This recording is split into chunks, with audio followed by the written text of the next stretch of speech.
Hello, everyone. Tonight, we're going to unravel the sleepy secrets of how ancient Babylonian astronomers predicted eclipses without ever touching a telescope. Picture this. The air is dry and humming with crickets. The streets of Babylon stretch out like veins of sandstone, glowing orange under the sunset. Palm fronds rustle softly as you shuffle along the dusty path. People pass by, murmuring in a language lost to time, their robes brushing against the stone. But your eyes are drawn upward, where the sky blooms in deepening indigo, stars just beginning to blink awake. And believe it or not, those same stars you see were once meticulously tracked by hand, by torchlight, by men hunched over slabs of clay. You might be surprised to hear this story, because while it sounds like folklore, it's actually astronomy. So before you get cozy and drift off to sleep, take a moment to like the video and subscribe to support us. Now, turn off the lights, close your eyes, relax your body, focus on the story, and enjoy the ride tonight. You arrive in Babylon around 700 BCE. Don't worry, it's dream travel. You'll be fine. You shuffle past vendors selling dates and wool, slipping into the rhythm of sandals on baked earth. Then you see it, a massive step tower in the distance, a ziggurat. It looms like a giant wedding cake for the gods. And somewhere up there, a priest astronomer is squinting at the moon, probably wondering why you're wearing sneakers. You don't go up yet. Instead, you head for the temple complex beside the Euphrates. You're following flickering torchlight, and the smell of oil lamps leads you to a small courtyard. There, beneath a vine-covered lattice, men in long robes are hunched over tables, quietly pressing reed styluses into soft clay. No telescopes here, just tablets, torches, and tired eyes. The courtyard buzzes with an odd mix of calm and importance. These are the Sky Watchers, the Tipsharu, scribes trained not just in writing, but in watching the heavens. And here's the kicker. They're not just stargazing for fun.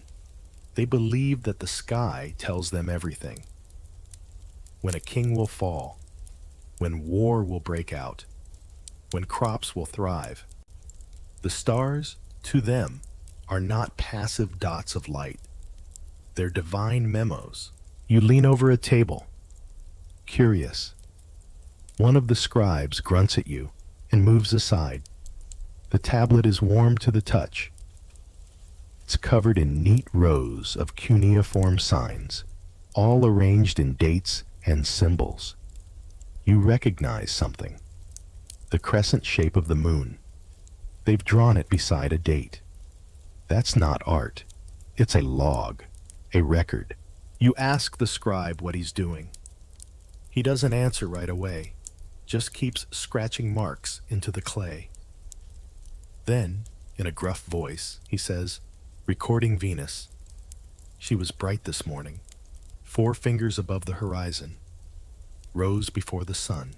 You nod slowly, like that explains anything.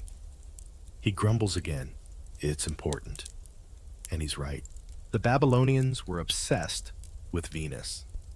They tracked her morning risings, her disappearances, and her returns.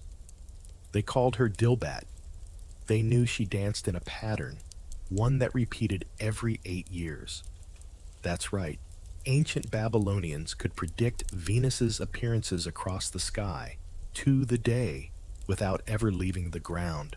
Now, you might wonder how these guys, with nothing but baked mud and candles, could notice something so subtle.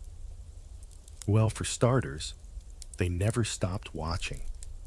Every clear night, every cloudy morning, they logged what they saw. for centuries. Imagine a family of meteorologists who never went outside without a notebook. That's these folks. Only instead of tracking rain, they track the cosmos. You notice another tablet. This one has a small circle etched into it with numbers around the rim. It looks like a very sad pizza, but it's actually a moon calendar. They're trying to figure out when the next eclipse might happen. You ask the scribe about it.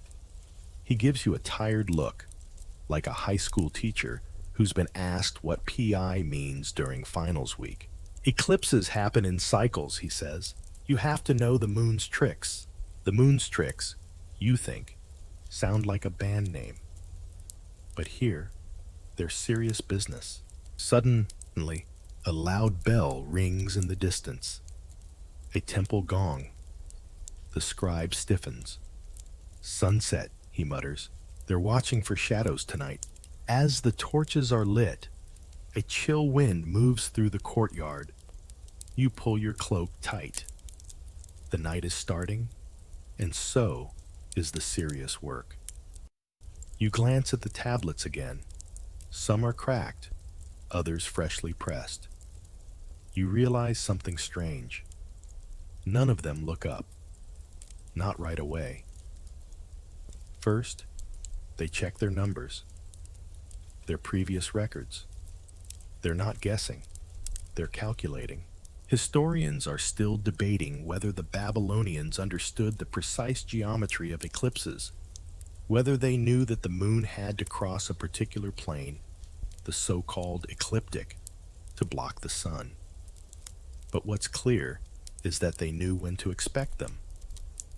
With startling precision, suddenly, a gust of wind knocks over one of the smaller torches. A scribe curses softly and relights it. You offer to help, but he waves you off. We've got work to do, he says. The stars don't wait. The night thickens around you, like velvet wrapping the city. The sky is alive now. Stars pulse above the ziggurat, and the moon is just a sliver above the palm trees.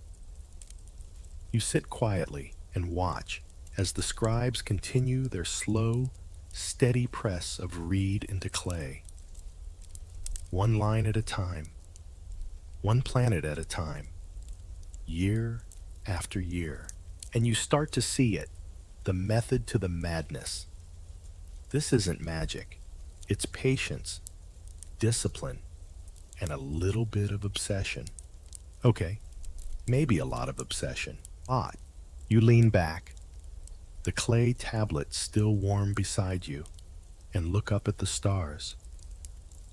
For the first time, they don't seem random. They feel like part of a giant, slow-moving script, and you're just learning how to read it.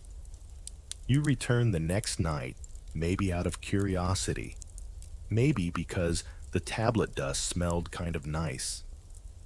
There's something about clay and firelight that lulls you into a sleepy trance, like baking cookies. If those cookies were made of planetary math and mild existential dread.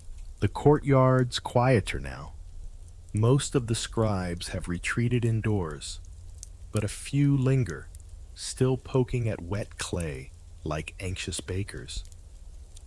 You creep in and sit cross-legged near a low table. One of the older scribes squints at you. His beard is long, his robe frayed, and he's missing at least 2 teeth. But he waves you closer. Want to hear a bedtime story? He rasps. You nod. He points to the slab in front of him. This is history. Then he chuckles. Boring history, but not boring. More like, I've been doing this for 50 years, and now my spine is a question mark boring. He's not lying. The tablet shows lines of tiny triangles, crescents, and odd chicken scratch curves.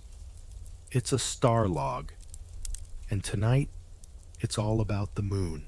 You watch him press a reed stylus into the soft surface with careful, deliberate jabs.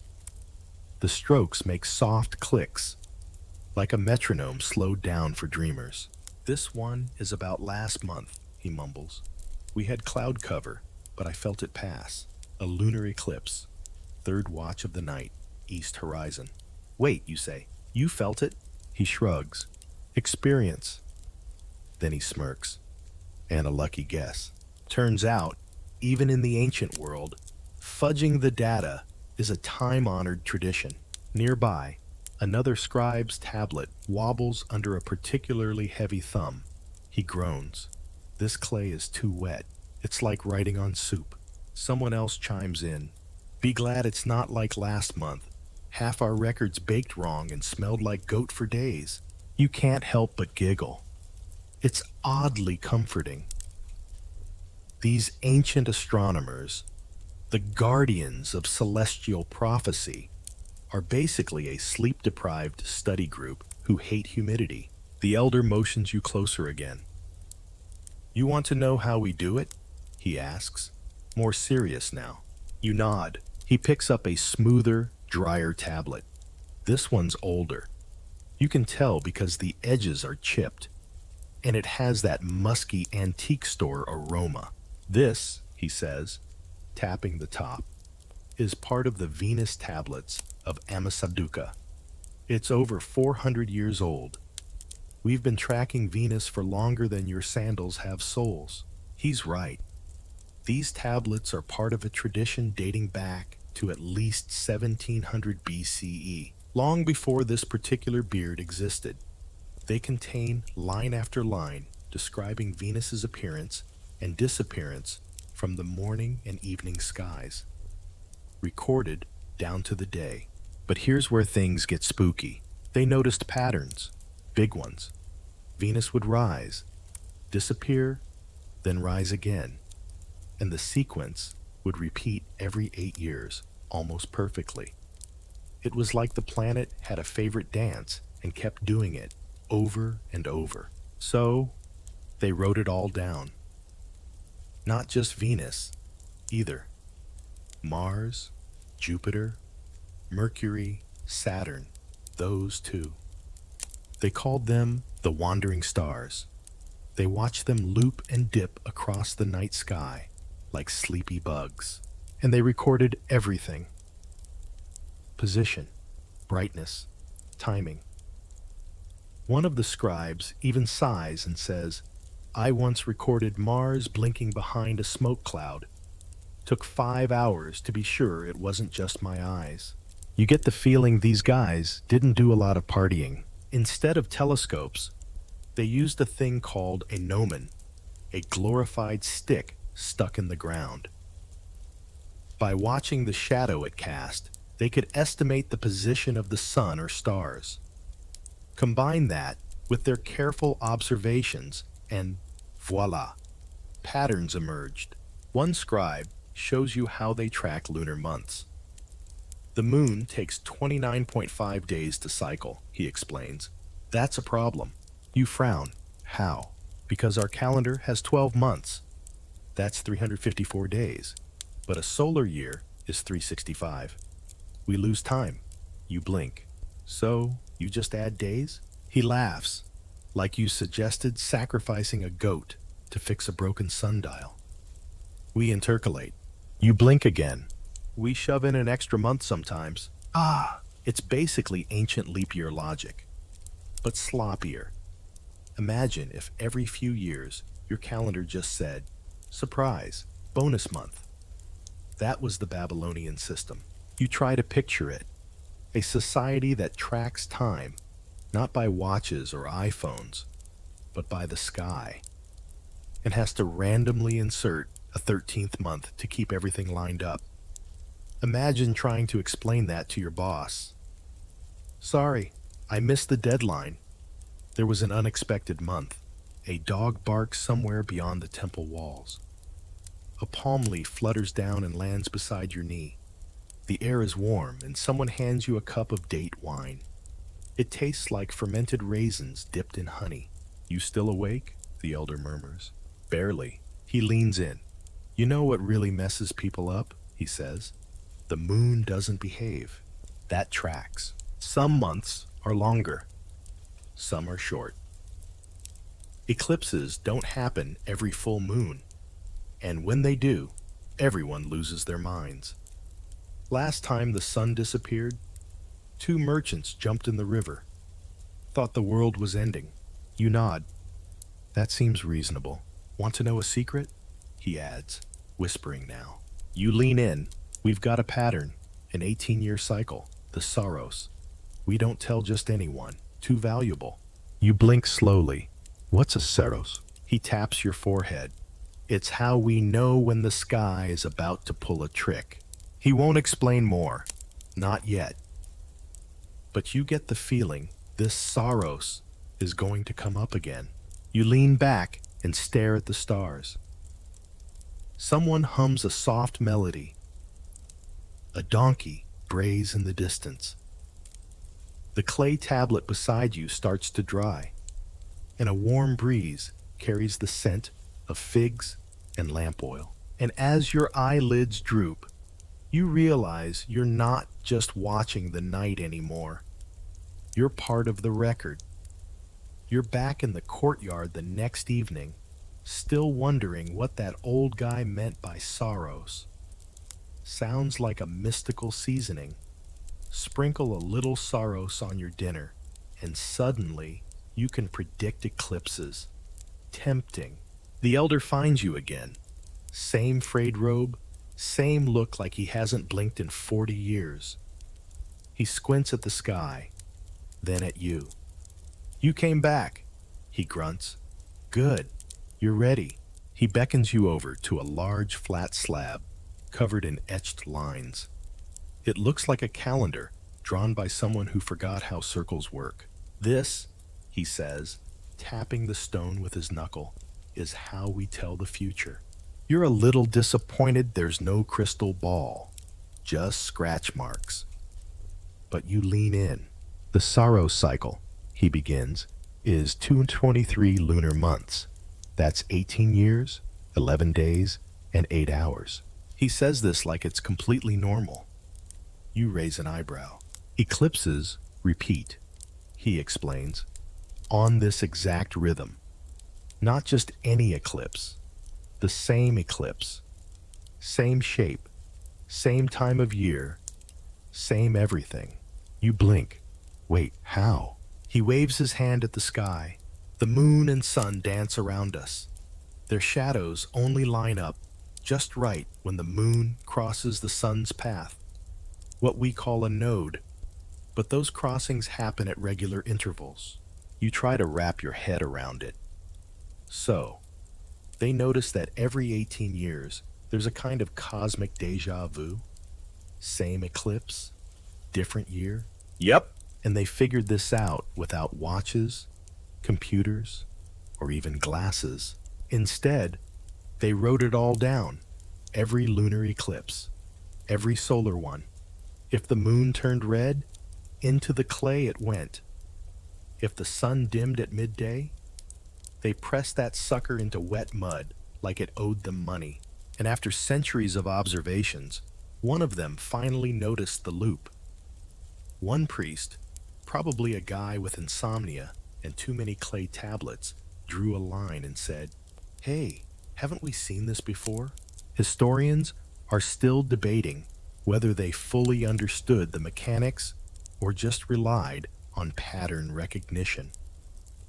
But the result? Eerie accuracy. So every 18 years, you say, they could tell when an eclipse would happen, not just when, the elder grunts. Where, how long, which part of the moon would bite the sun, which city would freak out the most.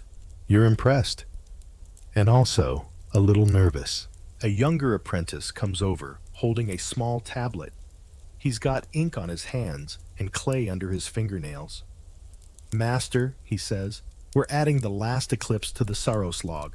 Should we calculate the offset?" The elder waves him off. We're explaining to the visitor. The apprentice looks at you, half bored, half pitying. Good luck. You glance at the tablet. It shows a line of eclipses, each 18 years apart, followed by notes. Clouds during viewing, one says. King ill, says another. One ominously reads, Goat gave birth to two-headed kid. You look up. They tracked omens too? Oh yes, the elder says, smirking. An eclipse never comes alone. Turns out, they didn't just track when an eclipse occurred, but what happened after. Crops failed? A king got sick? A comet appeared? All of it got scribbled down. Babylonian astronomy wasn't just science. It was astrology's older, nerdier cousin. And the more they saw, the more they believed that eclipses had consequences. Big ones. That kind of thinking led to some serious superstition. Like this one time, a scribe across the courtyard pipes up. Remember the false king trick? You raise an eyebrow. He grins. Whenever an eclipse was predicted near the king's birthday, they'd put a fake king on the throne for a week, just in case. You squint. A fake king? Yep, he says, clearly enjoying himself.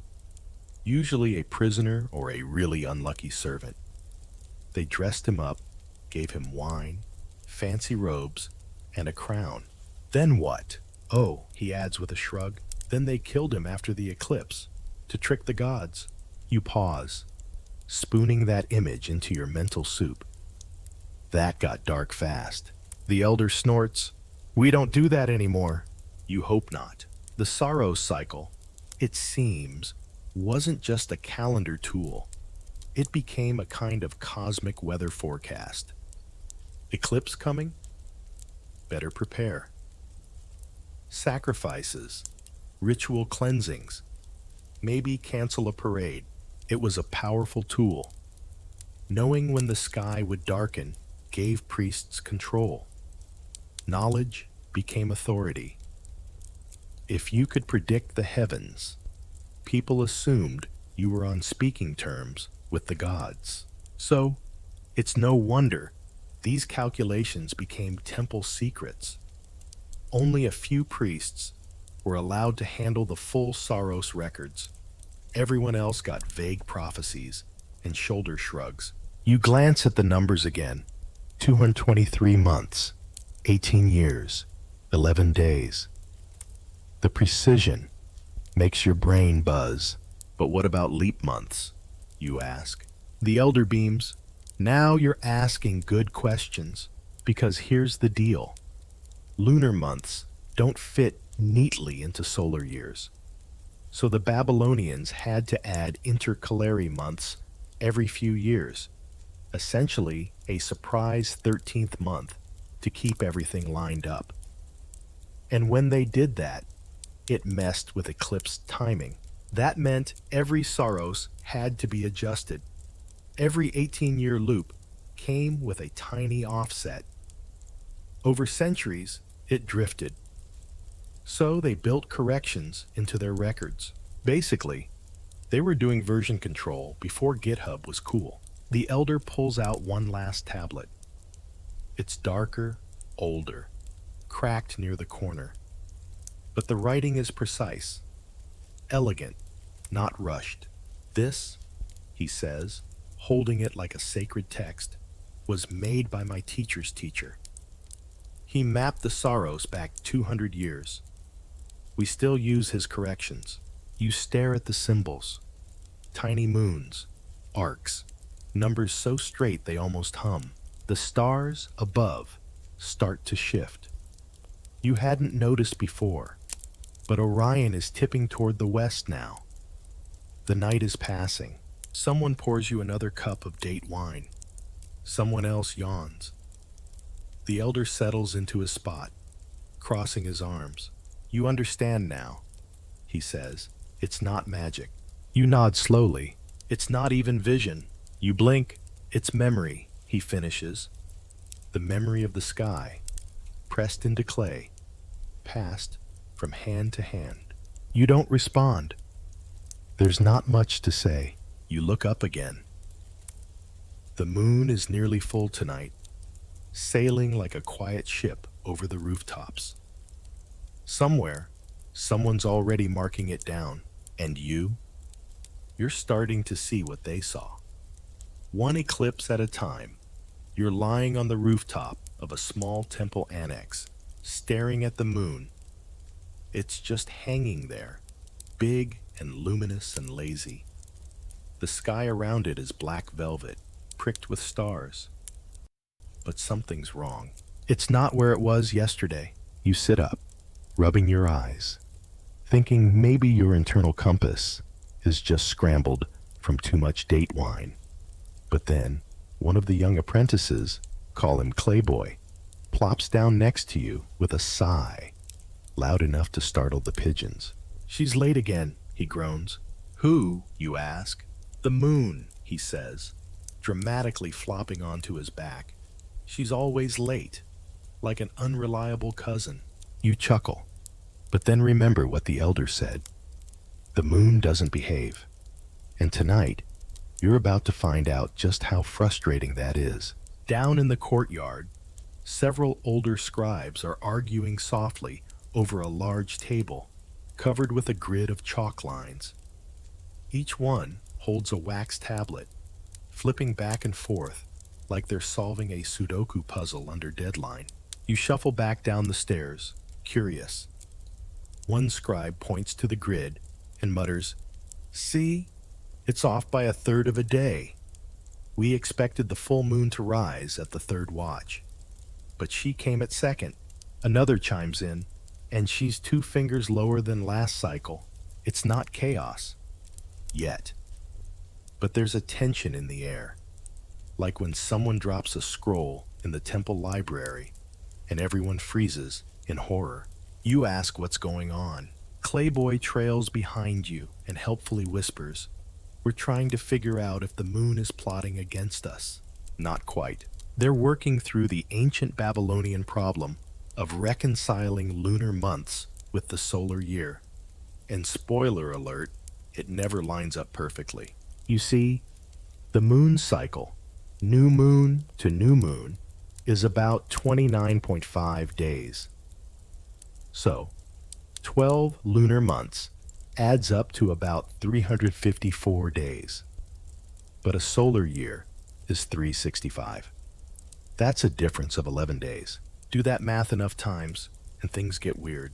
If you only follow the moon, your calendar starts drifting. Your spring festivals end up in the middle of winter. Your harvest rituals happen while the crops are still seedlings. It's like celebrating Christmas in August, and no one thinks it's funny. To fix that, they inserted an extra month every few years, a process called intercalation. But when? How often? That's what they're trying to decide. One of the older scribes sighs and pulls out an old clay tablet from a wooden box. The tablet is chipped, worn, and smells faintly of olive oil and panic. It contains a set of moon phase observations from 70 years ago. "See," he says, pointing. "We had a similar delay during the reign of Samashmudamik. The moon was late, the barley grew poorly, and someone fell into a well. That tells us it's time." "Time for what?" you ask. He gives you a dramatic pause. "An intercalary month," he says. You gasp, because it sounds cooler than it actually is. But the way he says it, you'd think they were calling in a sky exorcist. And honestly, it kind of feels that way. To these guys, timing wasn't just a logistical issue. It was cosmic alignment. You got the calendar wrong, and it meant the gods were angry. Or worse, laughing. One of the younger scribes leans in and mutters, "Last time we waited too long to insert a leap month, we had 3 eclipses in 1 year." People freaked out. The governor shaved his head and moved into a sheep barn. You chuckle. But then again, you've seen how eerie an eclipse feels, especially when no one's expecting it. So now, the big question, how do you keep things synced? Well, the Babylonians developed 2 tracking systems, System A and System B. They're like rival software versions, or astrology spreadsheets written in cuneiform. System A is the older one. It tracks planetary motion using constant periods. Think of it like assuming a runner keeps the same pace every lap. It's elegant, but not super accurate over time. System B comes later. It's sneakier. It uses zigzag functions, basically adjusting the runner's pace depending on where they are on the track, closer to how celestial motion actually works. More accurate, more annoying. Tonight, though, they're not arguing systems. They're just arguing about the moon being fashionably late. One scribe declares, "We add the leap month this year, not next." Another shakes his head. "Too early. It'll throw off the eclipse prediction for year 3 of the Saros." You look around and realize this isn't just about numbers. It's about trust. People trust these sky watchers to keep time aligned with heaven. It's a big responsibility to carry around in sandals. Clayboy leans towards you and whispers, "I heard once we added 2 leap months in a row." Everyone forgot what year it was. Sounds like the academic version of a glitch in the Matrix. You glance at the moon again. It's higher now, and a bit fuller than you expected. Like it's smirking. A mischievous sky marble that refuses to play by your rules. A cat slinks across the courtyard, pausing to stare at a chalk diagram before deciding it's not edible. And just then, the lead scribe slams his stylus down and declares, "We add the month now. I've had enough of this lunar sass." No one objects. They mark the decision on a fresh tablet, seal it, and slide it into the temple archives. A whole month added to the year, just like that. You blink. "So now it's not next month yet?" "Correct," one says. "It's second Ululu." "Second what?" "Ululu. The month before Tashritu. Now we have 2 Ululus." You nod slowly. Double Ululu has a nice ring to it. You wander back up to the rooftop as the night deepens. The moon sits just above the river now, and the stars crowd in behind her. They don't blink or flicker, just quiet, fixed points, except for the ones that wander. Below you, the scribes pack up. Clayboy yawns, stretching until he knocks over a candle. The calendar is settled, for now. The moon will probably change her mind tomorrow, but you're starting to get it. This isn't about controlling the sky. It's about dancing with it. One confusing, slow, strangely beautiful step at a time. The courtyard smells like burning cedar and nervous anticipation. It's midday, and something strange is happening. Birds have gone quiet. Shadows look sharper than usual, like they've been drawn with a ruler. And everyone's holding their breath, even the goats. You hear a low murmuring from behind the temple gates. Priests in crimson robes are gathering in a tight huddle. They keep glancing at the sun, then at a water clock, then at the sun again. Something big is about to happen, and then it does. The light dims. Not like a passing cloud, but like someone slowly turning down the sun with a giant cosmic dimmer switch. The street dogs start howling. The temperature drops a few degrees. You get goosebumps. The sun is vanishing, a solar eclipse. And here in ancient Babylon, that's about the worst news you can get before lunch. Suddenly, a man thrusts something into your hands. It's warm, squishy, and vaguely horrifying. "A lion liver," he says. You stare at it. It's a spare. Apparently, eclipses aren't just astronomical events. They're omens. Big, flashy, ominous ones. And when the sun disappears, it means the gods are angry or bored. or playing celestial hide and seek. Either way, the high priest is expected to read the signs and figure out what the heck to do next. Hence the liver. In Babylonian divination, animal organs, especially livers, were used to decode divine messages. The liver's shape, texture, and strange bumps were seen as a sort of godly post-it note, a squishy, brown fortune cookie. A priest steps forward holding a replica liver made of bronze. It has tiny inscriptions marking every sacred lobe and notch. You get the feeling these guys don't just guess the future, they diagram it. He begins chanting as scribes jot down notes. Another scribe paces in tight circles, muttering something about eclipse paths and shadow cones. Someone else is calculating the sun's altitude using a length of string and a stick. High-tech stuff. You find a place to sit under an awning, half-shaded, still clutching the warm organ like it's a squishy snack. From the temple steps, the high priest raises both arms and yells something unintelligible. Then he freezes. Everyone waits.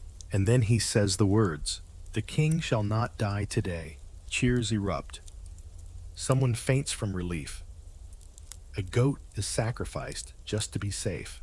Apparently, a solar eclipse in Babylon is like the Super Bowl of omens.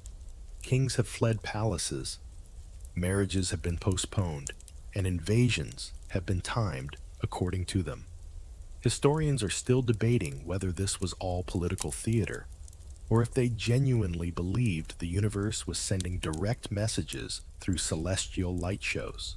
You're not sure, but the drama is chef's kiss. You ask one of the scribes how they knew today would be an eclipse. He grins, holding up a clay tablet covered in smudged symbols. "Saros cycle," he says proudly. "We knew 18 years ago it would happen today." You raise an eyebrow. "So you weren't surprised?" "Oh no," he says. "The sun is never the problem. It's the people who panic." Fair point. That's when he tells you about Apollo, the ritual substitute king. It turns out, during major eclipses, especially ones predicted near royal birthdays or major festivals, they sometimes replace the king temporarily with a stand-in, like hiring a stunt double for fate. The Apollo would dress like the king, eat like the king, and sit on the throne while the real king hid somewhere safe, possibly under a bed. After the danger passed, the Apollo was, thanked for his service with a swift execution. A little awkward, but hey, better one unlucky guy than the whole kingdom going up in flames, right? You try to imagine this happening today. Breaking news. Due to unexpected eclipse-related omens, President temporarily replaced by Gary from accounting. The scribe hands you a tablet to examine. You squint at the cuneiform. "This one," he says, "records the eclipse of Nabu Mukin Zeri's reign. 2 solar eclipses in 1 year. Bad barley harvest. Unstable government." The omens were clear. You look at the tablet again. It's just rows of lines and wedges, but to them, it's history in motion. Sky-drawn poetry. There's even a note at the bottom. Darkness fell early. People cried out. Children hid under tables. Classic Babylonian drama. After the excitement, the city slowly returns to normal. Merchants unpack their goods. The goats stop shaking. One guy tries to sell you a liver of protection amulet. You politely decline. You walk through the streets, the air still cool from the eclipse. The shadows are longer now, the sky a deepening blue. Everything feels surreal, like the world paused, just for a moment, and reminded everyone how small they are under that enormous sky. Back at the temple, the The scribes are already recording what happened, where the sun was, how long it was dark, whether the wind changed direction, whether any two-headed goats were born. So far, no. One scribe sighs and says, "We'll have to wait 18 years to check our math." You nod. That's the thing about Babylonian astronomy. It's slow, patient, predictive, but it also leaves room for mystery, for interpretation, for panic and poetry. They didn't just see the eclipse, they felt it. As you sit by the temple wall, watching the last rays of sunlight stretch across the bricks, you think about how wild it is. These people, without telescopes, without modern science, still figured it out. They saw the loops, the shadows, the patterns, and they used them to tell stories, make decisions, and guide an empire. No space probes, no satellites, just eyes, clay, and a whole lot of waiting. And maybe one unlucky substitute king. You're crouched in the shadow of the ziggurat now, watching a group of scribes huddle over what appears to be a huge, chalk-covered stone slab. It looks like someone tried to turn a game of hopscotch into a math thesis. Lines, curves, scratch marks, some of it fresh, some of it worn from decades of anxious hands. Today's lesson: how to predict an eclipse using nothing but shadows, cycles, and math tricks that would make your high school algebra teacher weep with joy and confusion. The lead scribe, a wiry man with a nose sharp enough to measure angles with, straightens his robe and waves you over like he's about to show you a magic trick. "Ready?" he says. You nod. You're as ready as someone can be when they've had 3 hours of sleep, half a fig, and still don't understand why Venus rises before breakfast. "Let's say you want to predict when the sun will disappear again," he begins. "You can't look directly at the sun unless you want to go blind. So instead, we use shadows." He points at a long stick stuck upright in the center of the slab. It's called a gnomon, and no, it's not a creature from a fairy tale. It's basically a sundial's MVP. It casts a shadow that moves across the slab throughout the day. The length and angle change depending on the sun's position in the sky. "Measure the shadow at high noon," he says, "every day for years." "Years?" you whisper. He grins. "That's the easy part." Turns out, Babylonian astronomers loved nothing more than staring at sticks. Not just once or twice, but daily, recording minute variations in shadow length. Add those to lunar cycles, planetary risings, and occasional goat dreams, and you get a mathematical system that looks more like a riddle than a formula. Here's the thing. They didn't need to understand the physics of orbits. They didn't need to know that the moon casts a shadow across Earth during an eclipse. They just needed to know when it happened. And that meant spotting patterns. The secret weapon? Repetition. They tracked how often eclipses happened, compared them to lunar months, noted the dates and visibility, and watched for repeating sequences. Over time, they started seeing patterns. "Saros," you whisper. The scribe nods approvingly. "Good. Now, there's also the exoligmos." You stare at him blankly. He laughs. "It's just 3 Saros cycles put together. Every 54 years and 33 days, an eclipse happens in almost the same spot on Earth. Close enough to plan for it, or blame it, of course. Because one complex 18-year cycle wasn't enough. So they made it 3 times as complicated. "Now watch," he says, crouching beside the gnomon. He places a thin string along the shadow's edge. carefully aligning it with a mark on the slab.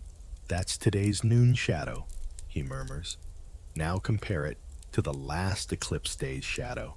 He gestures to a scratched mark from exactly 223 lunar months ago. The difference? Barely 2 fingers in length, almost the same sun position. And that's how they did it. They used shadow lengths, gnomon data, and old clay records to predict when, and sometimes where, the next eclipse would happen. They didn't know about orbital inclination or penumbras. They just noticed the rhythm.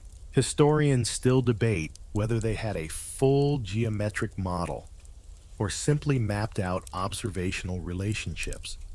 But either way, it worked. You look down at the slab again.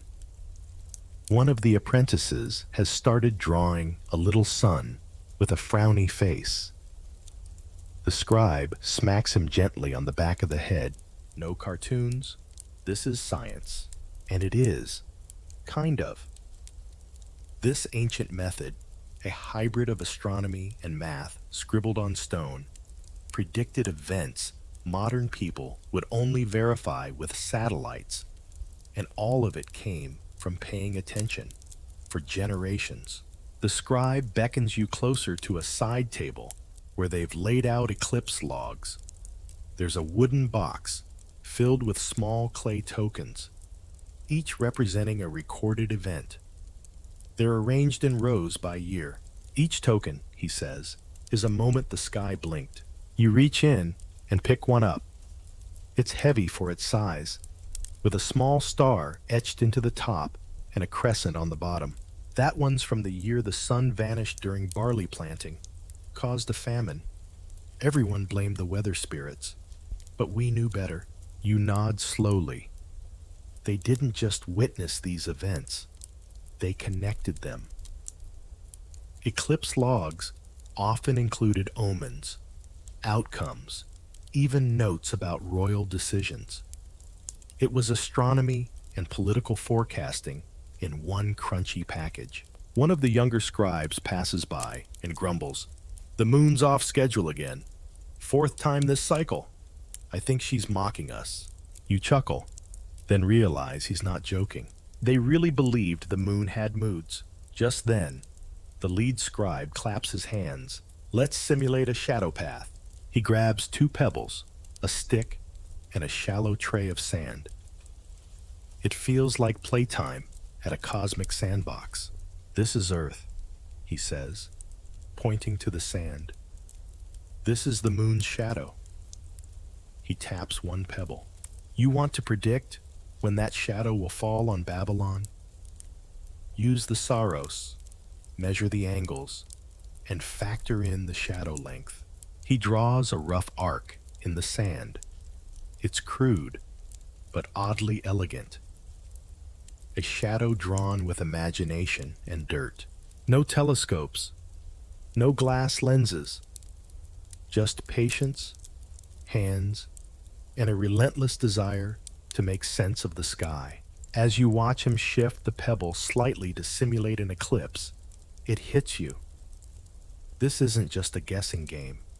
It's a craft, a form of storytelling, a narrative of the heavens written in numbers, shapes, and patterns. A few feet away, an apprentice mutters, "Shadow's half a cubit long." The scribe nods. "Too short. We're a week early." You can't help but smile. This ancient place, this ancient process, it's not about perfection. It's about trying, repeating, adjusting, believing that if you watch the sky long enough, it will start talking back. And maybe, in its own quiet way, it already has. You wake up before dawn, wrapped in a scratchy linen sheet that smells faintly of dust and lamp oil. The sky above Babylon is still dark, but not empty. There's a single point of red light shimmering above the eastern horizon. "Ah," Clayboy says, yawning next to you. "Mars is up early. That's never good." You glance at him, confused. "Why?" He shrugs, sipping a lukewarm barley drink. Retrograde. You blink. I'm sorry. What now? He points at the sky. That smug red dot twinkling in the blackness like a cosmic prankster. That little guy's about to ruin someone's month. And so begins your lesson in planetary weirdness. Ancient Babylonian style. You follow the scribes as they climb the narrow stairs of the ziggurat. The air is crisp, and the scent of warm stone and incense drifts upward. The platform is silent, except for the occasional scratch of stylus against clay. They're not here to pray. They're here to observe a mystery. Mars is doing something strange. One of the senior astronomers, a thin man with permanently furrowed brows, gestures toward a star chart. For the last few months, he explains, Mars has been moving eastward like normal, but last week it slowed down, and now he traces a backwards loop on the tablet. It's going the other way, retrograde motion. The planet appears to move in reverse across the sky, like it got lost on the celestial highway and pulled a U-turn at the worst possible time. You're stunned. But how did they notice that? He chuckles. We counted. No telescopes, remember? Just naked eyes, nightly sketches, and way too many sleepless nights. The Babylonians had a habit of plotting the positions of the 5 visible planets: Mercury, Venus, Mars, Jupiter, and Saturn, against the fixed stars. And over time, they noticed the loops. Every now and then, the planets didn't just move forward. They stalled, reversed, and curved back in odd little swirls before returning to their regular paths. The scribes called these moments zigzag motion. Honestly, it's the perfect name. You picture little celestial doodles, like the gods lost focus mid-drawing. One apprentice flips open a wax tablet, showing you tiny dots plotted on a grid. These are Mars positions from the last 4 weeks. We thought it was a mistake, but nope, it's retrograde. The elder astronomer clears his throat. Retrograde Mars often brings conflict, wars, political drama, accidental goat fires. You squint. Goat fires? He nods solemnly. Once is a pattern. Historians are still debating whether the Babylonians understood why retrograde motion occurred, whether they knew it was caused by Earth overtaking slower-moving outer planets in its orbit. Most think they didn't, but they did know when it would happen, and that was enough. You're handed a tablet labeled with months and cryptic markings. It looks like a grid of squiggly spaghetti. This is System B, the elder says, the infamous zigzag system. Instead of assuming a planet moves at a constant speed, System B recognized that motion varied. It used a piecewise linear approach. Planet speeds would increase or decrease in stages, like someone turning a dial up or down depending on the season. The result? Surprisingly good predictions, not just of where planets would be, but when they go all loopy and weird. This one, he adds, pointing, shows Jupiter's retrograde. It began last year in the month of Nisanu. Peasants blamed it for the floods. You ask the obvious. Did it cause the floods? He shrugs. Who knows? But the timing looks suspicious. That's the Babylonian style. Patterns first, reasons later. If something happens 3 times in a row, it's officially a thing. And if you can track it, predict it, and name it, you own it. But retrograde motion, that was a mystery with teeth. It made rulers uneasy. Merchants delayed travel. Scribes double-checked their logs. If a planet could reverse course without warning, what else could? Clayboy sidles up with a grin. We once blamed a Saturn retrograde for a spoiled batch of date beer. Didn't help, but made us feel better. You smile. Even superstition has a purpose. Later that morning, you descend the ziggurat and walk through the quiet market. Shopkeepers are still unpacking their wares. The city is slowly waking, but your mind is buzzing with loops and planets and patterns that make your eyes itch. You pass by a small shrine where a priest is chanting quietly. An offering of wine and garlic sits at the base to calm Mars. He says when you ask, "Calm Mars." Good luck with that.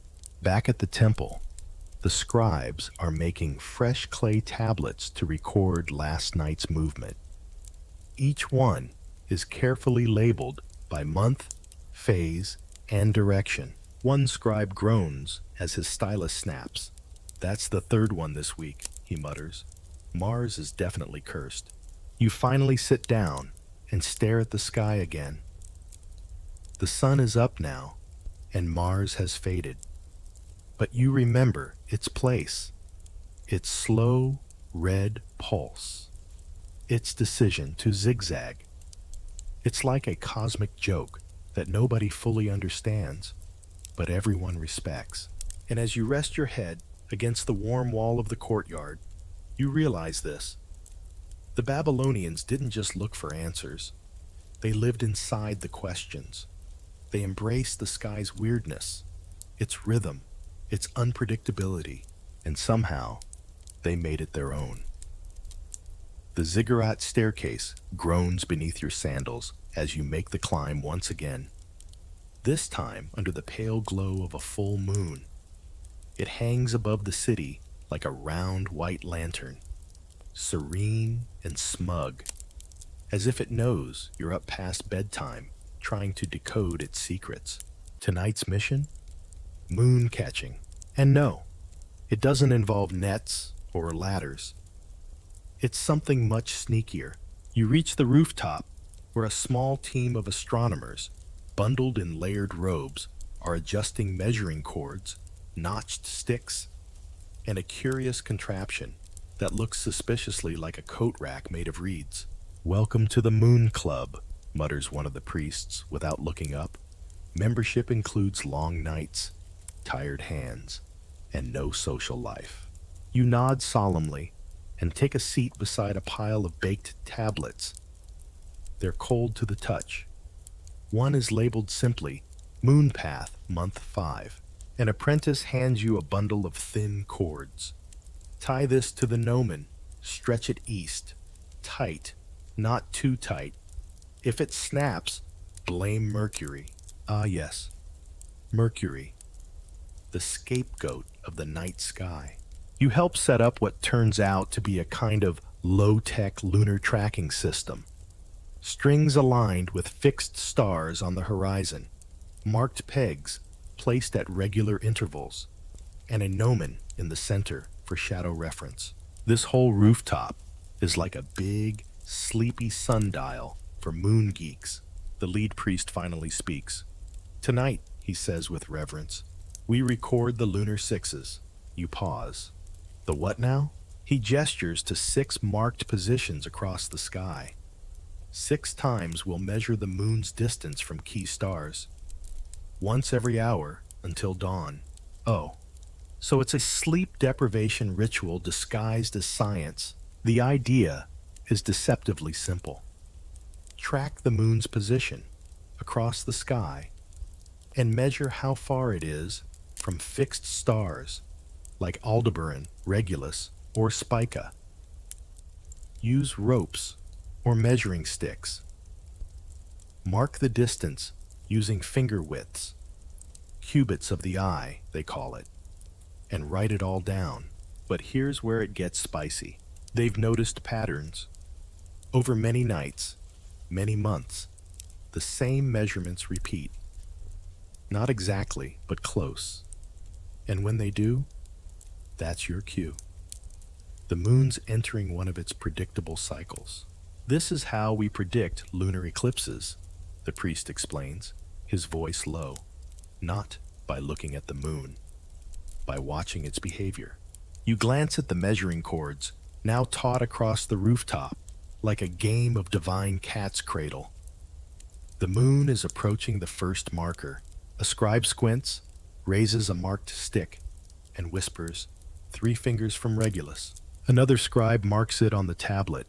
First 6 recorded, only 5 more to go. Piece of cake, except time doesn't pass normally up here. Between each measurement, there's just enough time to get drowsy, but not enough to sleep. You sip tepid water from a goat hide pouch and try to stay alert. Around the third 6, you start to hallucinate that the moon is winking at you. Around the 5th, you're almost convinced it's drifting on purpose just to mess with your angles. Don't take it personally, someone mutters. She's temperamental. Here's the strange part. This ritual, these 6 measurements, works. Historians are still debating whether the Babylonians truly understood orbital mechanics or were simply stacking up patterns until something clicked. But either way, they used the lunar 6s to determine nodal crossings. In other words, they knew when the moon would pass near the ecliptic, that invisible line where the sun and moon align and eclipses happen. If the full moon crosses the ecliptic during its cycle, boom, lunar eclipse. And you just measured it without a telescope, with rope, at dawn. The scribes finish the last measurement. The moon's low now, heavy with morning haze. Someone offers you a round of hard bread and dates. You chew slowly, staring at the sky like it betrayed you personally. The lead priest collects the tablets. He'll compare these with earlier logs, charts going back years, looking for similarities, sequences, repeats. If he finds what he thinks he'll find, he'll mark the upcoming full moon as dangerous, maybe even write a report to the king, or hold a ritual, or just stare smugly at everyone like, I told you so. And yes, they really did send these predictions to the king. The royal court in Babylon depended on them. Nothing major happened. Wars, marriages, taxes. Unless the stars gave the all clear. Even lunar 6s could delay a treaty. As the sun creeps over the rooftops, casting long orange beams across the courtyard, you sit with a scribe and look at the log from 19 years ago. The pattern is almost identical. The moon did the same dance within a few degrees, and sure enough, a lunar eclipse followed. You nod. So it'll happen again? He shrugs. Probably, if she's in the mood. Babylonian astronomy never promised certainty, just the illusion of control. And honestly, sometimes that's enough. One last thing before you sleep. They didn't just measure for fun. The Babylonians created whole mathematical systems, series of formulas to calculate moonrise, culmination, and setting times using only arithmetic. They even had constants, numbers they trusted more than the gods. One of them shows you a tablet inscribed with lunar velocity function, 13.20 and 1430 alternating. It's a zigzag system, system B at its finest, saying the moon speeds up, then slows down, predictably. That's how they calculated when it'd be in just the right spot to trigger an eclipse. You stare at the numbers, then at the sky. No telescope, no calculator, just moonlight, ropes, and sleepy obsession. And maybe that's all you really need. You're in a room that smells like chalk dust and ambition. It's dim, except for a flickering oil lamp on a stone ledge, casting crooked shadows on the walls. The floor is cool against your feet, and the silence is dense, the kind that makes you feel like whispering even if you're alone. Tonight, you're meeting Nabu Nasser. Okay, not literally. He's been dead for 1,400 years. But his legacy? Oh, it's very much alive, packed into stacks of meticulously etched clay tablets, resting in rows like sleepy bricks across the room. A scribe notices your curiosity and waves you over to a tall shelf. Everything changed with Nabu Nasser, he says reverently. Before him, we guessed. After him, we measured. Turns out, Nabu Nasser, king of Babylon around 747 BCE, was less concerned with winning battles and more focused on winning at spreadsheets. He might not have had Excel, but he had a kingdom-wide obsession with numbers. He declared year zero, the scribe continues, not the beginning of time, just the beginning of accurate records. That's right. Nabu Nasser essentially launched one of the earliest known data logging revolutions. He ordered the temple astronomers to start tracking celestial events systematically, not just with omens and gut feelings, but with times, dates, angles, and outcomes. You follow the scribe to a stone desk where another tablet is being copied. This, he says, tapping the slab, is from his first year. Records of a lunar eclipse, down to the minute. You lean in. The writing is crisp, sharp wedge marks, spaced like a metronome. It's beautiful in a nerdy, obsessive kind of way. Here's what's wild. Before Nabu Nasser, Babylonian astronomy was more like stargazing poetry. A little Venus rose, a little Jupiter was angry, a little we sacrificed a chicken just to be sure. After Nabu Nasser, hard data. He introduced continuous, date-based logs of eclipses, planetary positions, and atmospheric phenomena. He even had records of winds, because apparently, if you're going to document the moon, you might as well throw in a weather report. You know what he really did? The scribe says, holding up a finger like he's delivering a punchline. He made memory portable. And that's exactly it. Nabu Nasser turned the oral traditions and loose temple scrolls into something that could be reviewed, verified, copied, and, best of all, predicted from. He didn't just want people to remember the stars. He wanted them to study them, and so they did. For centuries afterward, Babylonian astronomers logged everything. If Venus blinked, tablet. If Saturn hovered for too long, tablet. If it rained during an eclipse, definitely a tablet. They even logged when the king sneezed near an eclipse. Spoiler, that one was considered inauspicious. You glance at a scribe who's furiously copying a diagram of a lunar path. Why so detailed, you ask? He doesn't look up, so no one forgets. That's the secret of Nabu Nasser's legacy. It wasn't just the numbers. It was the continuity. A chain of data, unbroken, stretching back across centuries, etched into thousands of clay slabs, each one a tiny monument to obsession. He even made it harder to fudge results. Under his reforms, astronomers had to sign tablets with their name and the date. It was like ancient peer review, with the added motivation that if your prediction caused a panic and turned out wrong, the king might reassign you permanently.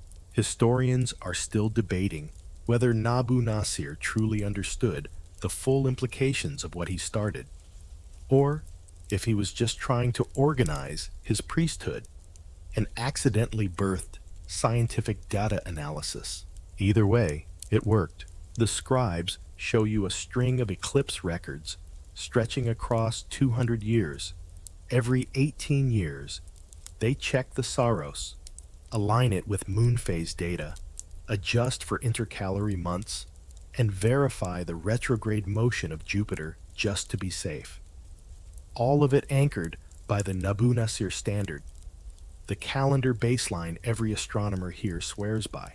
You sip some water from a cracked goblet. Your head is spinning, not from the altitude or the moonlight, but from the sheer weight of memory in this place.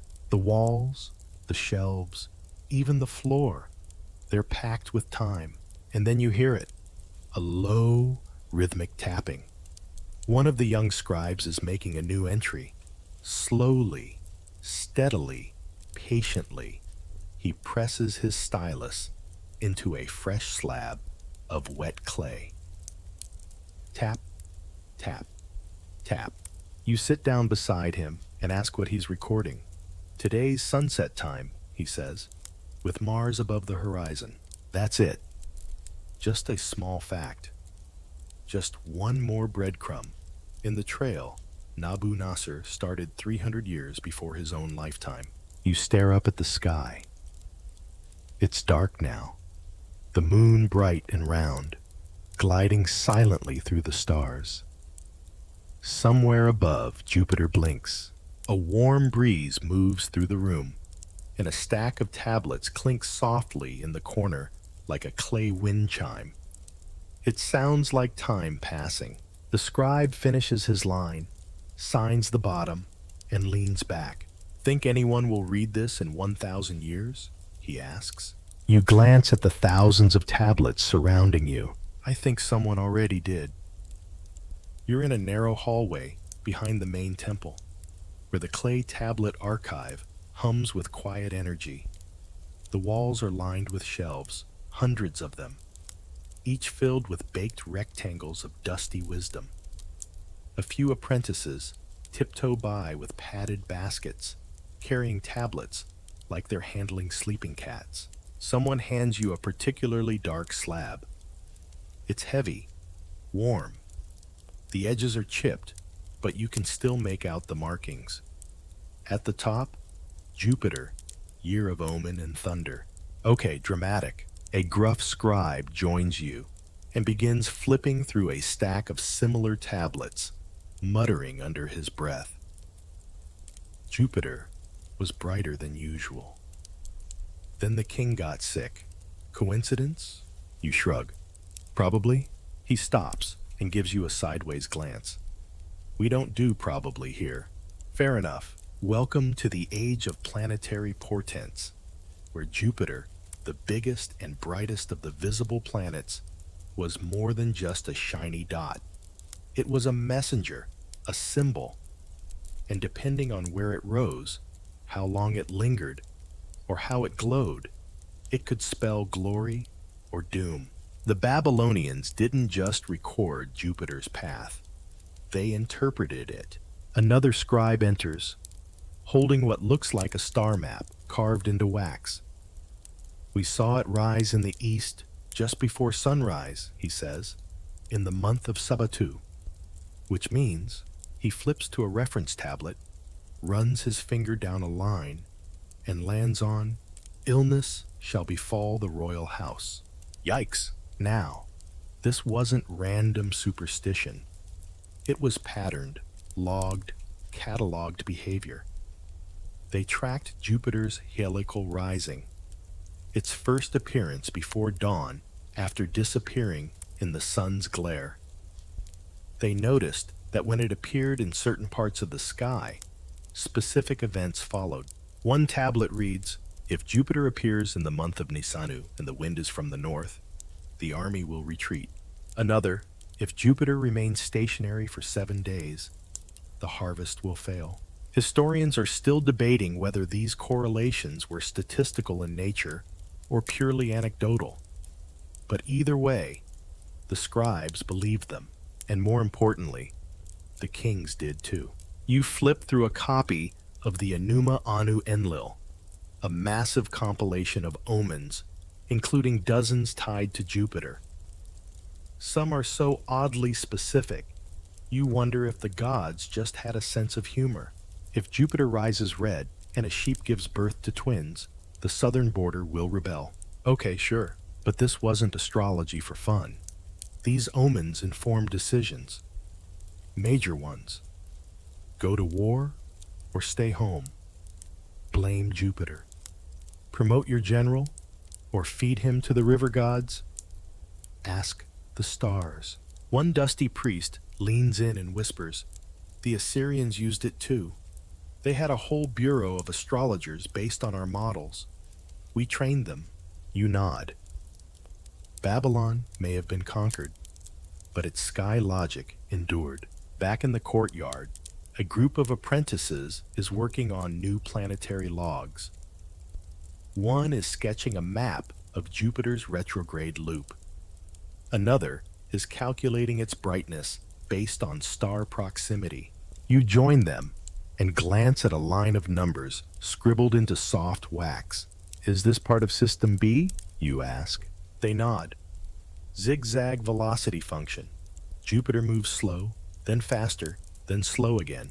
They explain it like it's no big deal. Just celestial calculus based on thousands of nights of observation. No telescopes, no cameras, just vision and determination. But what's fascinating is how this scientific tracking coexisted with ritual belief. A priest might log Jupiter's brightness at sunrise, then immediately conduct a cleansing ritual with goat's milk and rosemary because it glowed too blue. You watch one apprentice pore over brightness notations. He measures with something called a star ruler, basically a stick with finger width markings used to estimate how many stars wide Jupiter is compared to the background. When it glowed too bright, that meant death, or taxes, or tax-related death. A scribe next to you says, during the reign of King Esarhaddon, Jupiter stood still for 9 days. The king's brother died. He didn't blame poison, he blamed the sky. Another chimes in, we told him not to travel.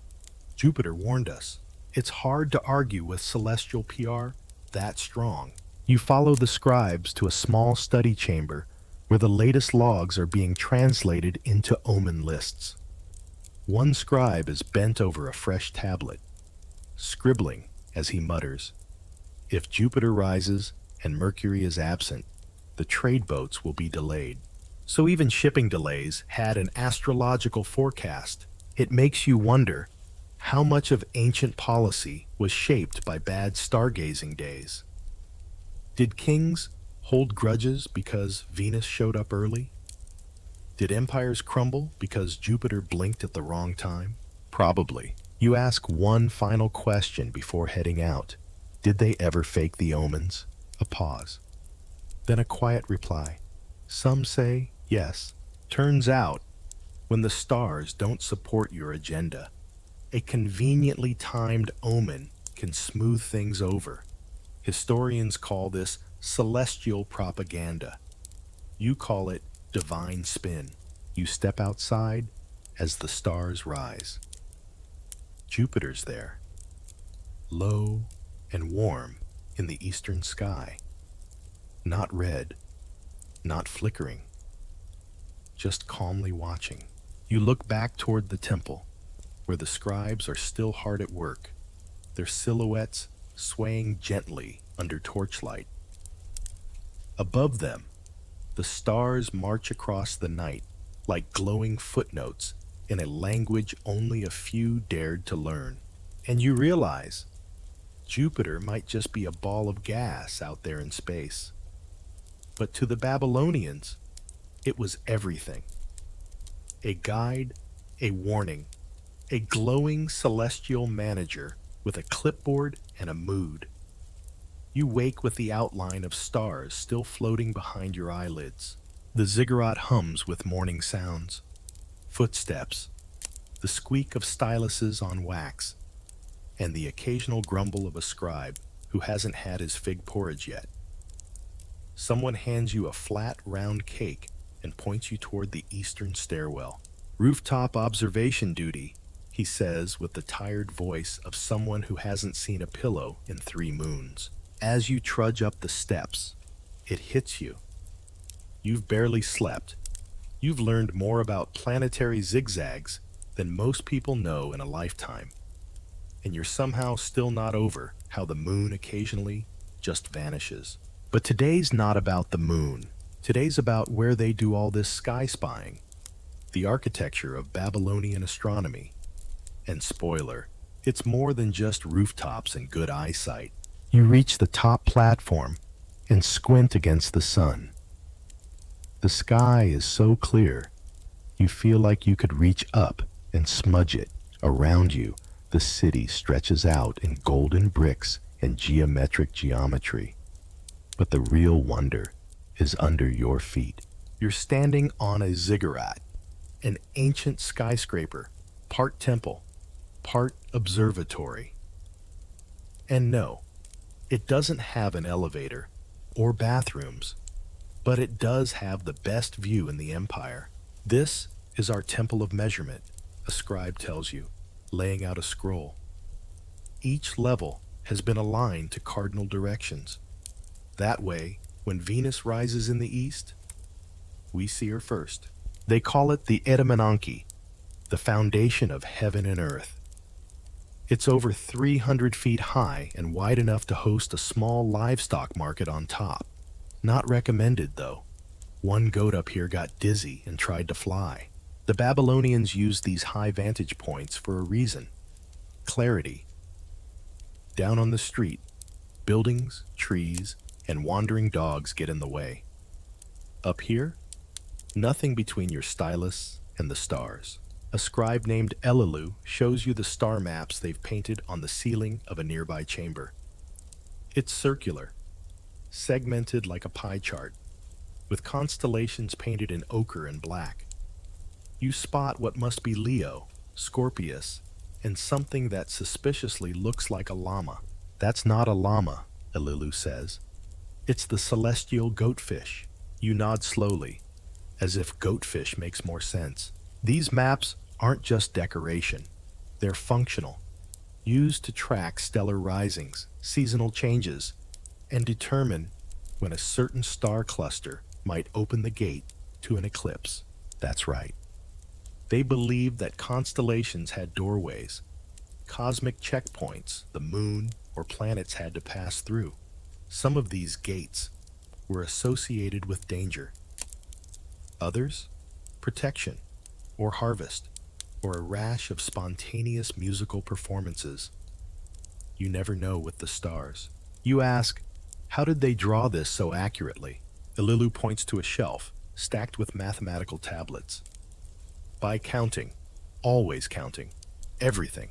They counted days between moonrises, intervals between equinoxes, the number of days a star remained invisible behind the sun. They even counted how long it took Venus to stop glowing. The level of detail is absurd and beautiful. There's also something else up here, a calendar wheel carved into the floor. It looks like a stone pizza with too many slices. Each slice marks a month. Each section subdivided into days.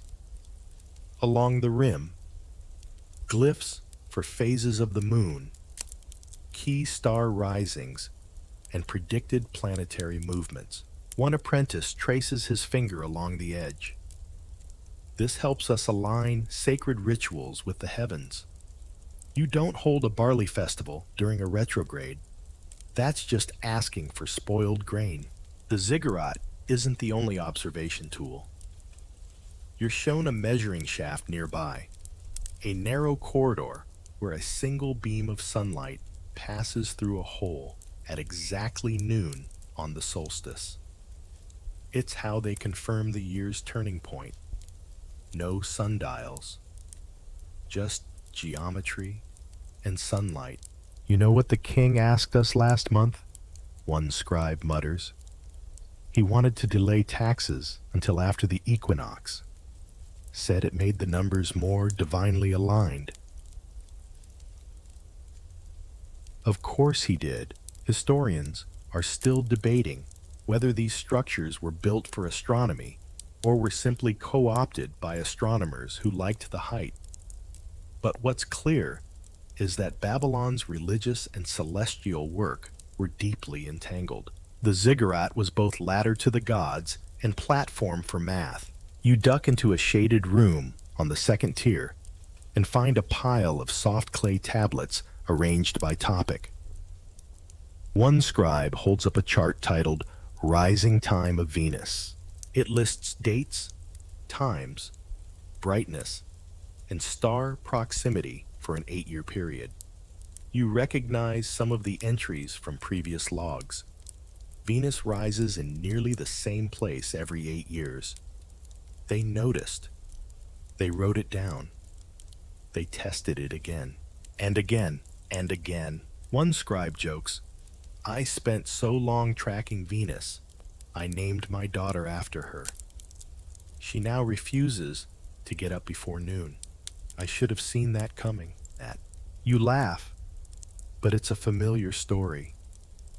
The stars don't just guide the science, they leak into daily life, into culture, jokes, rituals, and architecture.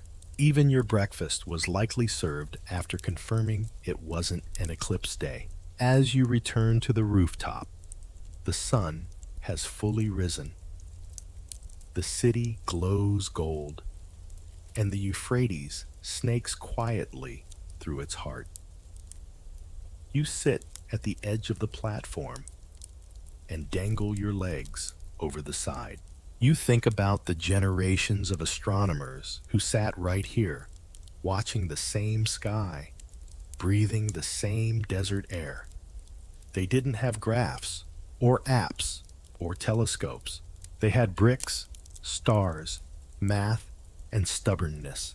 And somehow, they built a cosmic language using only those things. You lie back on the warm stone, the painted star map above you, and whisper, "Where's Venus today?" Someone behind you answers without hesitation, 3 fingers above the eastern gate. She rose before the sun. The sky's in a good mood. You're sitting cross-legged in the darkest room you've found yet, a kind of archive within the archive, where the only light comes from a single oil lamp and the occasional spark of genius. The scribes call it the vault, but don't get too excited. It's not full of treasure. It's full of math. Lots and lots of math. And not the fun kind with dragons and dice. We're talking early Babylonian astronomical systems so complex, they make modern spreadsheets look like crayon drawings. "Welcome to System A and System B," says a young scribe, with the energy of someone who's had way too much date syrup.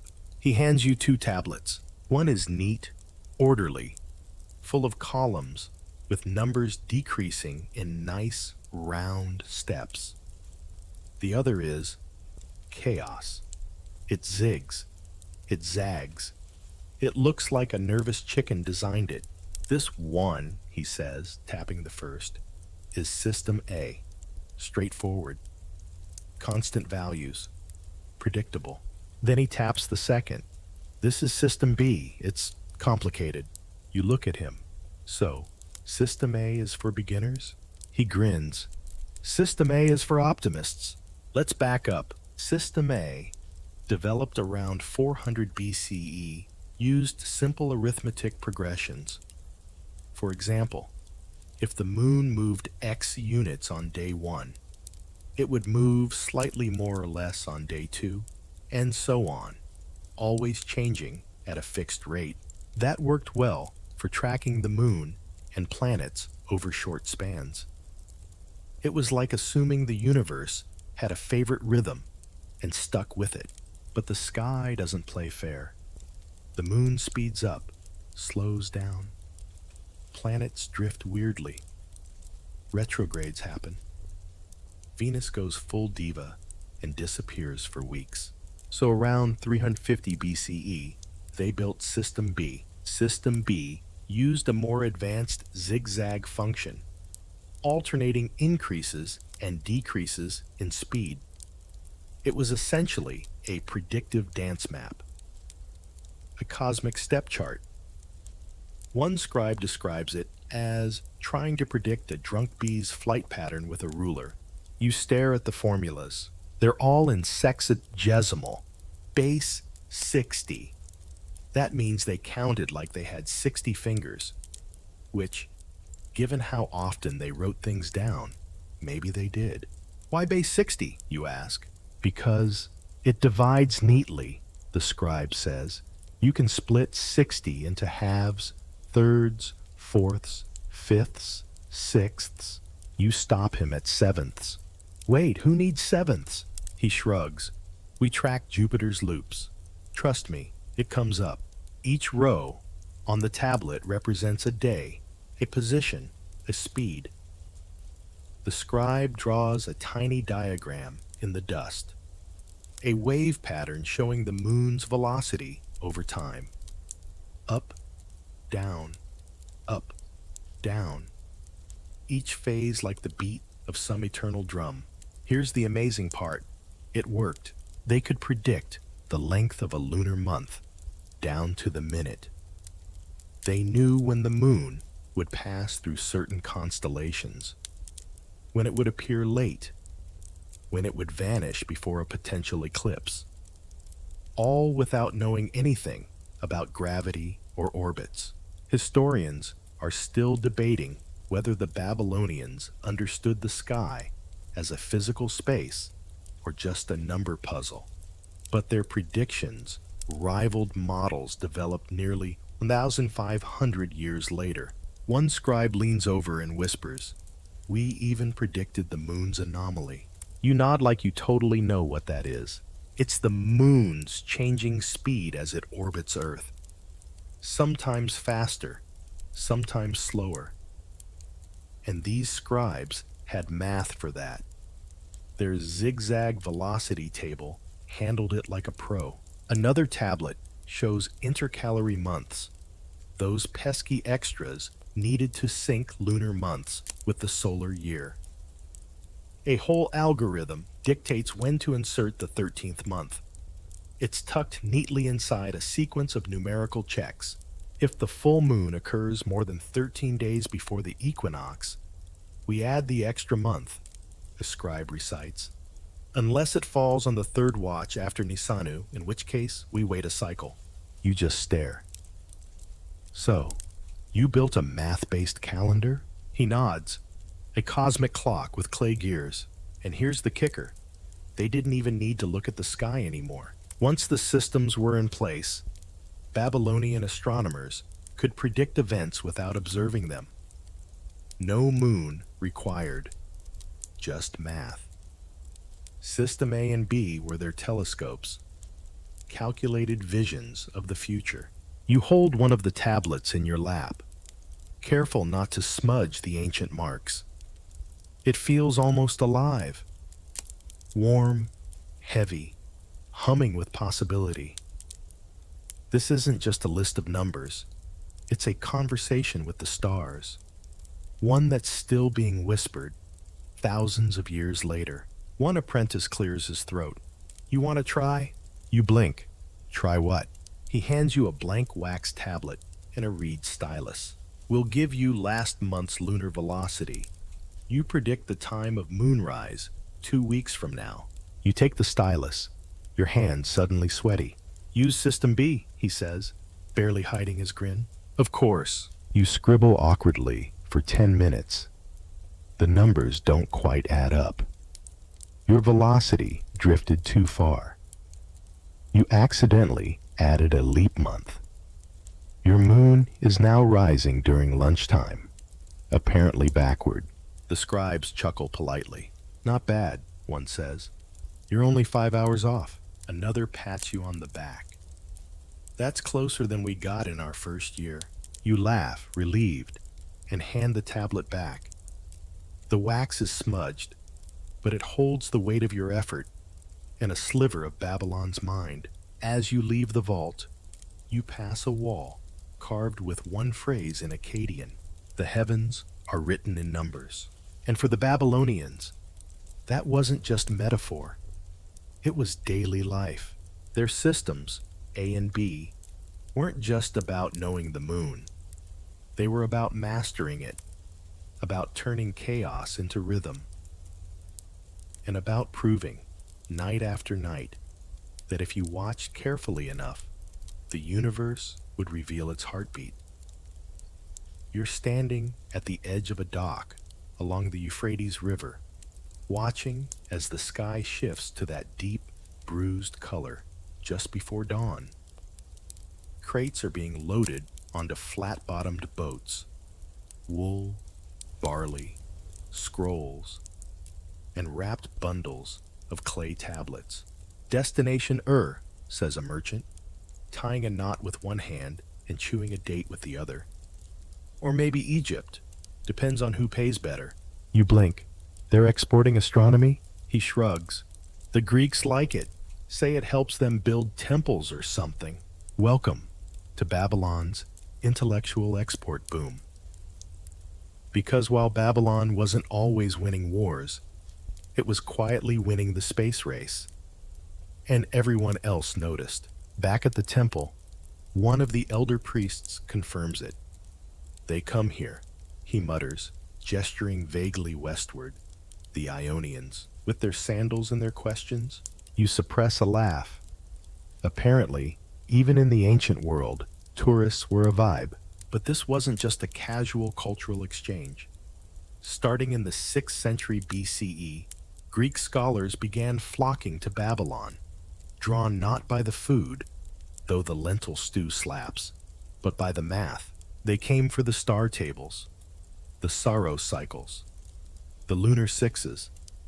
They wanted to know how these desert mystics could predict things their own philosophers hadn't even imagined. And the Babylonians, for the most part, shared, at least the parts they were okay sharing. One tablet being prepared for shipment reads, Ephemerides of Venus, for public use. It includes rising and setting dates for the next 8 years. Kind of like an ancient Google Calendar, but with more divine implications.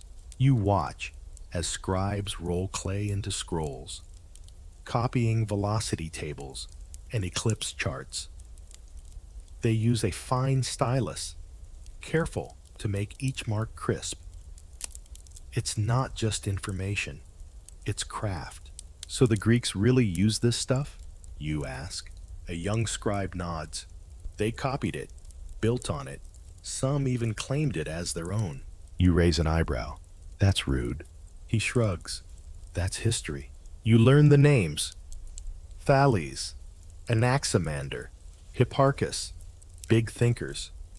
But before they mapped the stars or calculated Earth's tilt, they likely stood in this very courtyard, nodding solemnly while furiously trying to remember what retrograde meant. Hipparchus, for instance, used Babylonian eclipse records to calculate the length of the synodic month. That's the time between full moons. He matched their numbers with his own observations and said, "Yep, these guys are legit." Historians are still debating whether Babylonian methods directly inspired Greek astronomy or whether the Greeks stumbled on the same math by accident. But let's be honest, no one accidentally invents a lunar velocity zigzag. You head into the temple's copy room. It's loud. Clay smacks wood. Scribes shout measurements. Someone's arguing about whether to include omens in a batch headed for Athens. Are we giving them the predictions or just the numbers? One asks. Just the numbers, says another. Let them come up with their own doom stories. That seems fair. Later, over a bowl of wheat porridge, an elder tells you the story of Berossus, a Babylonian priest who eventually moved to Greece and taught astronomy there. His school on the island of Kos passed down Babylonian knowledge for generations. Of course, the elder adds, they translated everything into Greek, made it sound like they thought of it first. Classic. Still, you have to admire it. Babylonian math, which started as dots on wet clay under torchlight, was now drifting westward like a constellation in motion. But it wasn't just the Greeks. The Persians picked it up during their rule. The Romans dabbled in it. Later, Islamic scholars preserved it, translated it into Arabic, and passed it on to the Renaissance. You know, that little cultural moment. Most people don't realize, the scribe says, but when Galileo looked up, he was standing on our shoulders. It's true. Every telescope, every observatory, every space probe carries a little clay dust in its circuits. Because somewhere, Buried beneath time and ruins are the tablets that whispered to the stars and waited patiently to be heard. You're handed one of the oldest pieces in the archive, a cracked, sun-bleached tablet showing a list of eclipses, past and predicted, each marked with omens and consequences. Some notes are terrifying. If an eclipse occurs on the 14th of Samanu, the harvest shall rot in the field. Others are just odd. If Jupiter is visible during an eclipse, the king's beard will grow unevenly. You ask the scribe if they ever sent those ones abroad. He smirks. Of course. Who wouldn't want to know about unpredictable facial hair? Outside, the sun is rising, and another bundle of tablets is being loaded onto a cart. Careful with that one, someone says. That's the Mars retrograde log. Athens paid extra. You smile. Babylonian astronomy wasn't just about prediction. It was about legacy. A quiet, methodical gifting of knowledge that shaped the minds of philosophers, monks, astronomers, and modern engineers.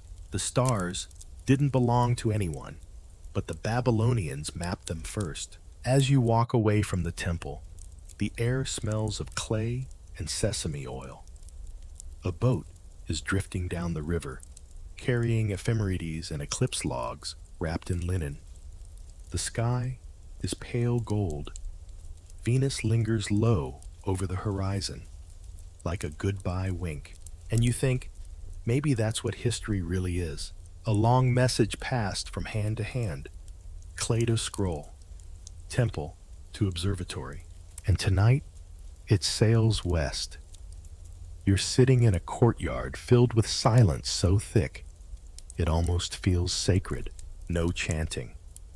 No scribes arguing over shadow lengths. Just the quiet scratching of styluses on clay. And the occasional cough from someone who's clearly inhaled too much lamp smoke. This is a prediction night, a rare one. You're not watching the sky. You're watching them. The team of seasoned astronomers and apprentices, heads down, fingers blackened with soot and clay, scribbling out a full eclipse forecast, not by looking, by remembering. This is the test, whispers Clayboy, who now has 2 new ink stains and a slight superiority complex. No stars, no moons, just math and madness. In front of you are 3 tablets, all spread out like an extremely nerdy banquet. One shows the Saros cycle. Another lists the last 5 lunar eclipses. The third is filled with zigzag velocity functions and entries in base 60 that make your teeth hurt. The lead priest enters, wearing the kind of expression normally reserved for people about to play chess with the gods. He clears his throat and says, "We will predict the eclipse on the 15th of Abu from memory." There's a soft gasp. Someone drops their stylus. This is what the Babylonians were famous for, calculating an eclipse without needing to look at the sky. No observations, no telescopes, no direct measurements, just data. Beautiful, dusty, meticulous data. They begin. First, they consult the Saros chart. Every 223 lunar months, a similar eclipse recurs. One apprentice, sweating through his robe, pulls up the record from 18 years and 11 days ago. He reads aloud, "Total eclipse. Begins third watch. North-northeast. Duration, 1 Baru and 12 Uesh. Baru and Ush, ancient time units. Roughly, that's a little over 2 hours. Next, they apply the lunar sixes from recent months. The data shows the moon's distance from fixed stars across 6 key hours. One scribe compares the pattern to past logs. His brow furrows. Then he nods slowly. It's matching. The 6 distance aligns. The moon is crossing the node. That means an eclipse is likely, but not guaranteed. Now, They check the zigzag functions in System B. These will determine the moon's velocity for that month. The values are plugged in by hand, obviously, and another scribe calculates the moon's position relative to the ecliptic. You, watching all of this, are amazed and mildly terrified. This is ephemeris making in its purest form, a kind of mathematical clairvoyance. Numbers conjuring shadows. One priest marks a line on the clay. Eclipse expected 15 Abu, beginning at second watch. Total. Maximum darkness in the east. Boom. They write it all down. Start time, duration, direction, outcome. All from memory and math. No one glanced at the sky. No one needed to. You lean over to Clayboy and whisper, "How accurate will that be?" He shrugs. "We'll find out next month." That's the Babylonian way. You do the math, you make the forecast, then you wait and see if the sky agrees. Historians are still debating how often they got it right. Many believe their predictions were startlingly accurate, within minutes even. Others argue that luck and vague language played a bigger role. But tonight, as you sit in this candlelit courtyard full of scrawny, determined men scratching numbers into mud, you believe it. You feel it. This isn't guesswork. This is the end of a long relay race, a chain of logic stretching back centuries.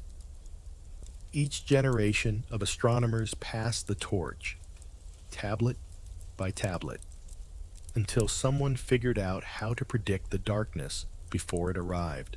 And when the prediction was done, they didn't shout or throw a party. They simply sealed the tablet, stamped it with the scribe's name and the temple mark, and filed it in a kiln to be baked the next morning. "You want to know the weirdest part?" one of the scribes asks as he rolls up his sleeves. You nod. "We've gotten so good at it," he says. "We don't even need to look anymore." It hits you like a soft thud. These people, who once gazed at the stars with wide eyes and raw awe, now turn inward. They close their eyes and see patterns. Their imagination isn't poetry. It's predictive modeling. It's beautiful, and also slightly unsettling. "Doesn't that ruin the magic?" you ask. He pauses, then smiles. "No, the magic is knowing it before it happens." Outside, the moon is rising again, a thin silver slice peeking above the rooftops, innocent and aloof. You know what's coming. In a few weeks, that moon will darken. It will slide through Earth's shadow, painting the sky in hues of ash and copper. And when it happens, the scribes will nod, not because they saw it, but because they knew, because they made the sky make sense. You sit in silence as the courtyard empties. The predictions are done. The clay is drying. And the stars above? They keep drifting, unaware they've been outwitted by math carved into mud. You're walking through the ruins now. Centuries have passed. The temple walls are crumbled. The ziggurat long collapsed into a jagged staircase of baked stone and stubborn roots. The Euphrates has shifted course, and the air smells of sand, history, and occasional goat. But the clay tablets, still here, well, some of them. You crouch beside what used to be the great temple archive. Now, an open pit with shards of writing scattered like breadcrumbs across time. You pick one up. It's cracked, worn smooth on one edge, and half covered in dirt, but still legible. A crescent moon, a number, a date, a name. You turn it over in your hand like a secret. This was someone's forecast. Someone who stood where you are now, watching the same moon, writing the same numbers, hoping the sky would behave. You wander deeper, stepping over what might have been a courtyard. There's a chunk of wall with faint star markings, probably part of that ceiling map they showed you all those nights ago. It's faded, but it's still there, and somehow that's the most incredible part.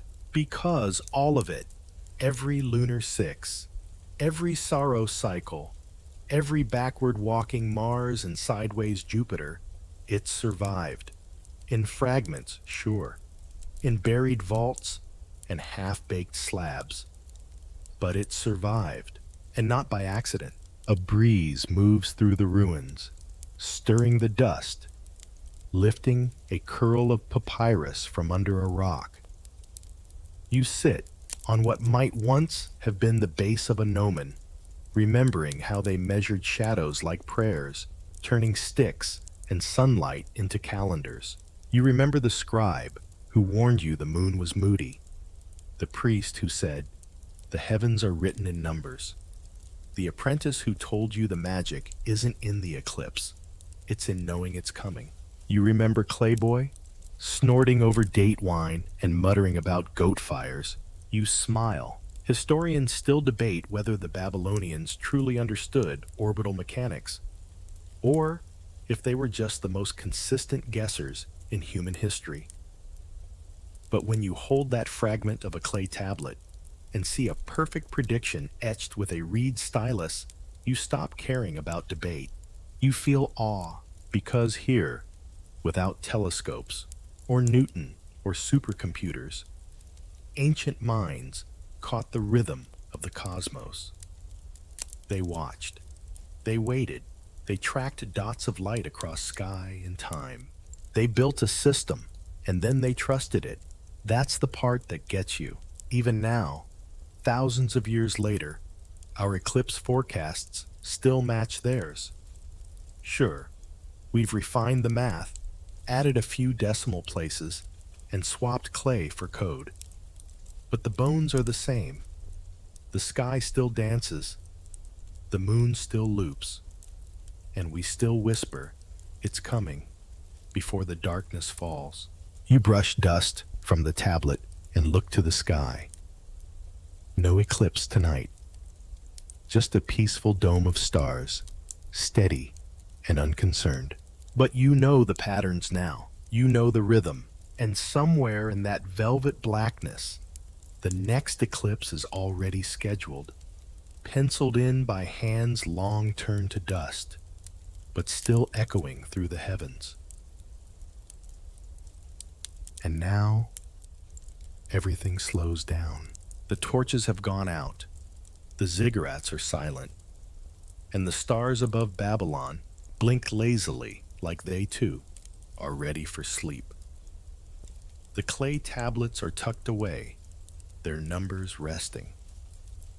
The moon hangs low, calm and unbothered. No omens tonight. You've traveled far, drifted through time on rooftops and into courtyards, watched scribes wrestle shadows and predict darkness with fingers stained in clay. You felt the chill of an eclipse, heard the hush of a city waiting to see if the sun would return. You've seen how memory becomes math, how patience becomes prophecy. Now, let your thoughts drift gently, like the boats along the Euphrates, moving slow and certain, carrying their quiet cargo of stars and symbols. There's no more to calculate, no need to measure. The sky will continue its rhythm, with or without you counting. Breathe in slowly, and let the dust of the ancient world settle around you like a blanket. Imagine the soft scrape of a reed on clay, the warm glow of an oil lamp, the low hum of priests muttering predictions in the dark. All distant now, all fading into stillness. You've followed the moon's footsteps. You've listened to the stars. You've heard the whispers from a civilization that mapped the heavens long before modern minds could even name the planets. Now it's your turn to rest. Let the numbers go. Let the stories fold themselves into your dreams, and let the ancient sky carry you somewhere gentle.